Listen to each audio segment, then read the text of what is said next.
Hello, welcome back to Froggy Ray Creations. I'm Andy. This is my messy craft table because I've been doing videos all morning and I can't be bothered to clean it all the way up just yet because I'm not done and I'm all over the place with what I'm doing, so I'm just gonna keep going with it. But I wanted to show, so I have these little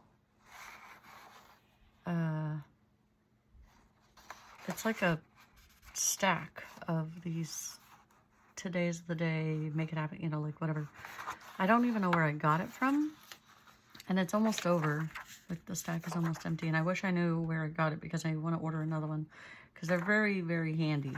But I use them for my projects, so I write down all the things that I need to do and my deadline and whatever kind of a thing. But I wanted to show because I'm trying to get this out before the when she needs it out, obviously. And I can't remember where she lives, but I know it takes 3 to 5 business days for mail to get to different parts of the world, and because of the weather that is exponentially different. But I just wanted to show how I would make, gosh, all this crumbs from this fabric that I just did in a different video. I wanted to show how I make my, get out of the way, my abstract, my little twinchy papers, my abstract art. Okay, we're gonna get words out. We're gonna stop getting all confuggled. Okay, so what I'm gonna do is I'm gonna make a giant mess on this paper, and then I'm gonna cut it into 4s, and these are gonna become card fronts that I'm then gonna adhere to a card of thinner quality, because this is mixed media paper. One side is smooth, the other side is a little more toothy, they call it. So you can use all kinds of different mediums of art supply on here. But I'm going to make a mess on this side, make it abstract, and I'm going to cut it into 4s, like I said. Then they become card fronts. So out of a 9 by 12, I can get 2 card fronts. I thought that was a hair. I don't know what that is. I think it's just a line. Okay, my eyes are playing tricks on me. I just haven't had enough coffee. Let's have a little more.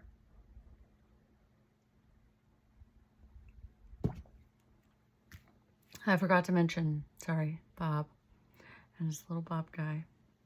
The Bobs. Okay.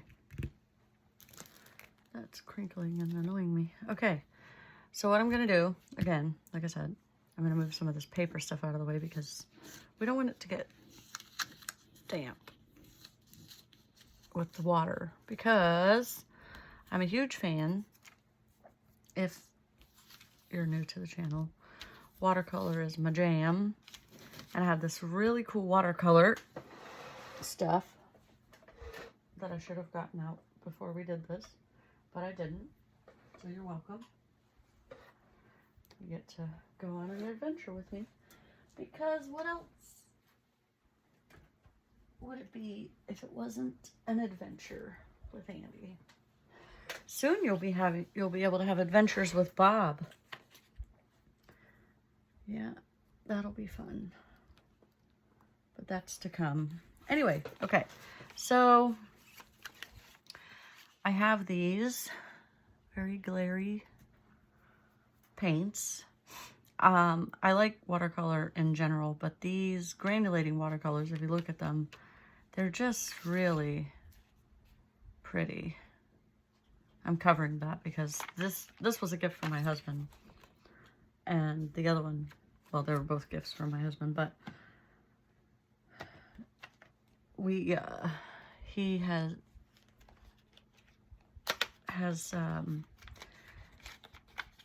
talent in drawing, but he hasn't drawn in years, and he has no interest in doing that, so I'm going to try to keep them together just because it's hard to really see the colors. But, so, what I do is, well, I don't want Bob to get splattered. So we're just gonna try to, the nice thing about this, you'll see these in a minute, the way they work, is you don't have to splatter. So I'm gonna spray my paper, and I'm gonna give my paints a little spritz. I normally would tape this down, but I think we're just gonna go with it. Now I'm gonna get my brush. And I don't have a cup of water because I'm special and I forgot to do that. I do have water and I have a cup. We could make that happen. Okay. Well, anyway, let's give it another, where's my little spritzer? Give it another little spritz.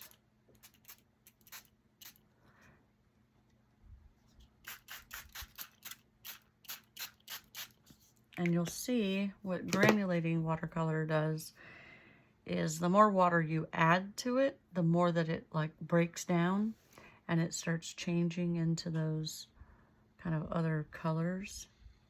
So you'll see, like, we're still going with, I said I wasn't going to craft Valentine's stuff today, but here I am. I'm not nevering like I never nevered before. What was I looking for? Oh, I need water. Yes, that's what I need. Because, if I could get my head screwed on properly, spritzing it isn't doing enough. So we're going to give it a little bath. We're going to give it a little bath.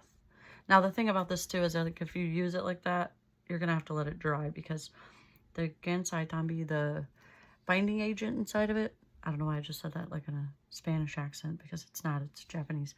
But anyway, it's going to give it a little, it's like a tackier drying process. And so you don't want to touch it or mess with it while it's drying. My goodness, this is really getting obnoxious. But you can see how, maybe, how the orange is starting to come through with some of the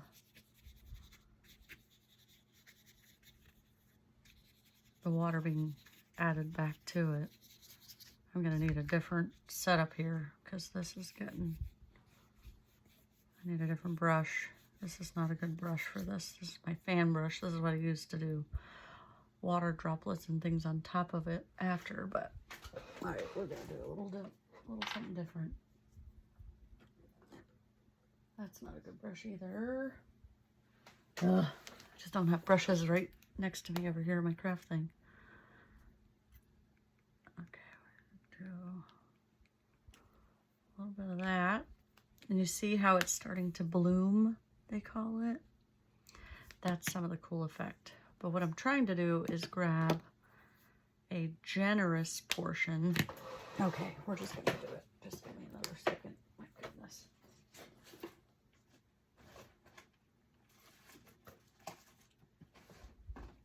We're going to get our big boy brush. This guy's a monster. And then I'm going to pause this part of the video and go get a cup of water.